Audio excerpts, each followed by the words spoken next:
Assalamualaikum warahmatullahi wabarakatuh.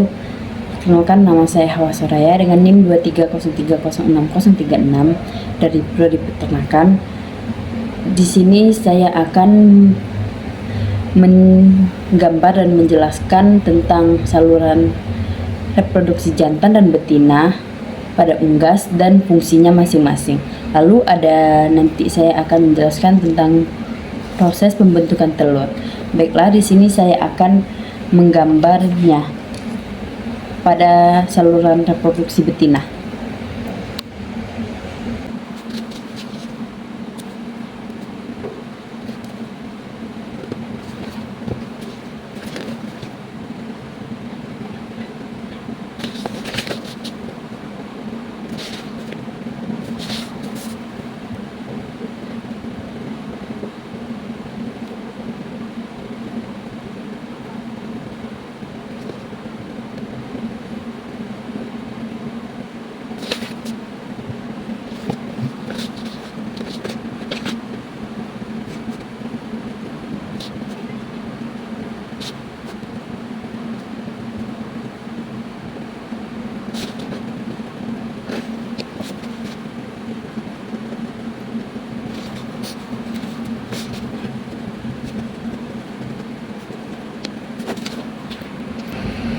Baiklah, di sini ada saluran reproduksi betina.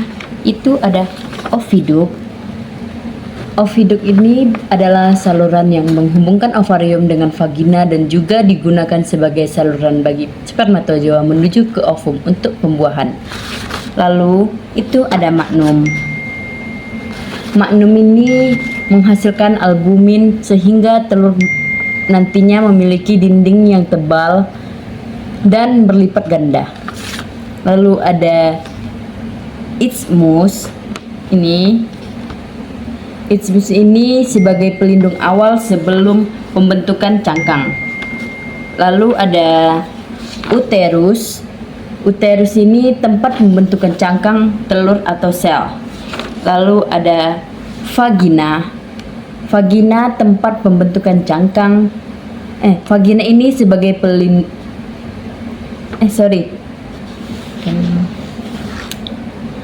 vagina ini sebagai pengatur waktu peletakan telur.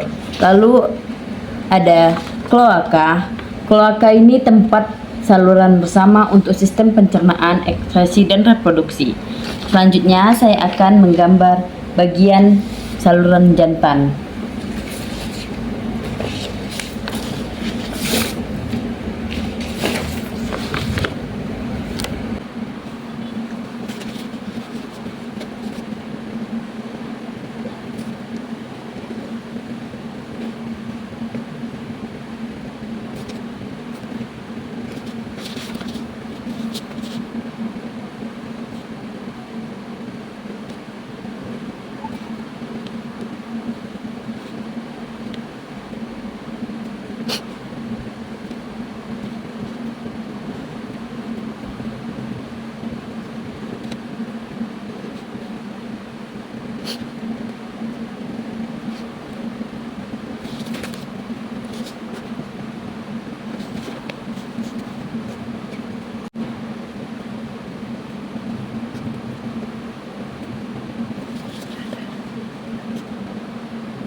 Baiklah, ini adalah saluran reproduksi jantan.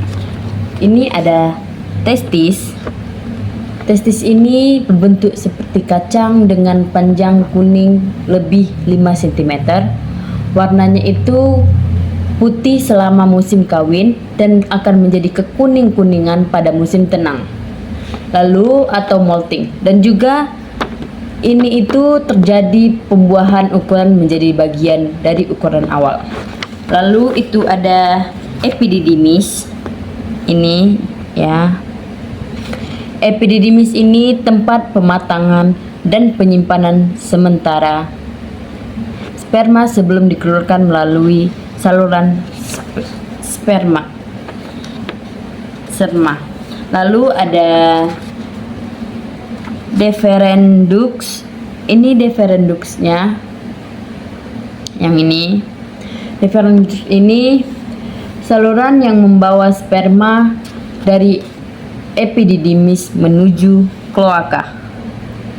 Lalu ada Kingdey. Kingdey ini disebut dengan ginjal. Ginjal ini penyaring darah untuk menghasilkan urin dan membuang zat sisa metabolisme. Lalu ada ureter. Ureter ini adalah mengalurkan urin dari ginjal ke kloaka. Lalu ada aorta. Aorta ini yang mengalirkan darah kayak oksigen dari jantung ke seluruh tubuh. Lalu ada kloaka. Kloaka ini saluran bersama untuk sistem pencernaan, eksklusi, dan reproduksi. Lalu selanjutnya saya akan menggambarkan tentang proses pembentukan telur.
Baiklah, di sini saya akan menjelaskan tentang proses telur.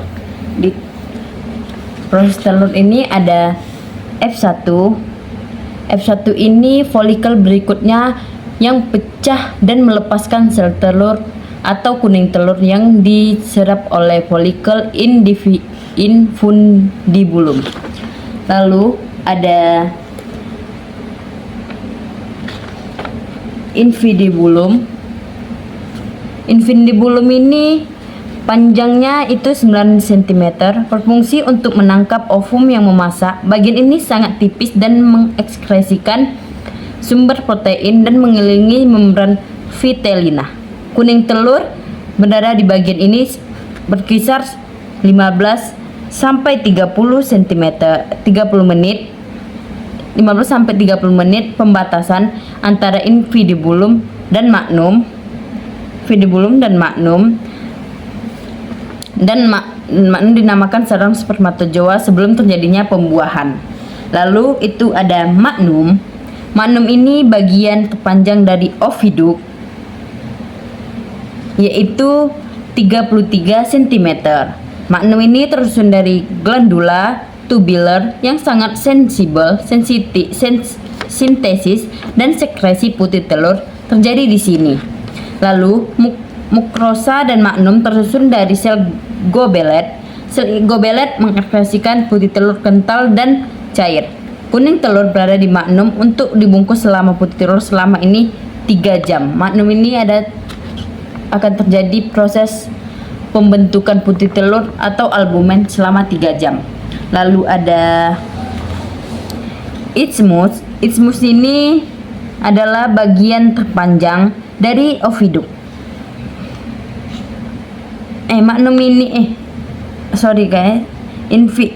Isthmus ini adalah mengekspresikan membran atau selaput telur. Panjang saluran isthmus adalah 10 cm dan telur berada di sini kisar 1 jam sampai 1,5 jam.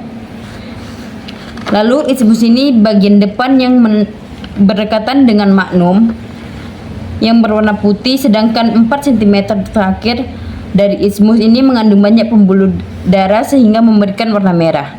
Lalu ada uretus. Uterus ini disebut juga glandula kerabang telur. Panjangnya itu 10 cm.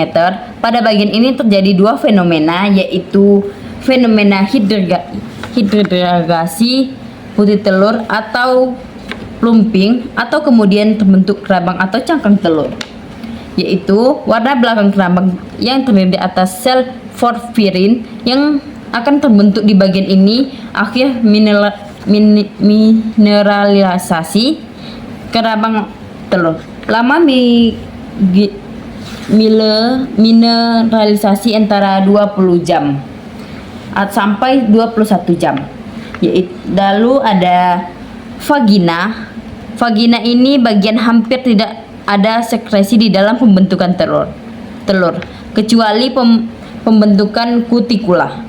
Lalu telur melewati vagina dengan cepat, yaitu selama 3 menit, dan kemudian dikeluarkan, dan 30 menit setelah peneluran akan kembali terjadi ovulasi. Lalu ada kloaka. Kloaka ini merupakan bagian paling ujung luar dari induk tempat dikeluarnya telur. Total waktu untuk pembentukan sebutir telur adalah 25 sampai 26 jam. Ini adalah salah satu penyebab mengapa ayam tidak mampu bertelur lebih dari 1 butir per hari. Di samping itu, saluran reproduksi ayam betina bersifat tunggal, artinya hanya oviduk bagian kiri yang mampu berkembang. Padahal ketika ada benda asing seperti yolk atau kuning telur dan segumpal darah, ovulasi tidak dapat terjadi. Proses pengeluaran telur diatur oleh hormon oksitosin dan dari pituitaria dari belakang.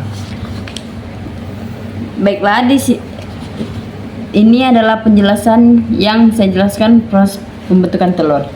Sekian dari yang saya sampaikan. Mohon maaf bila ada kesalahan.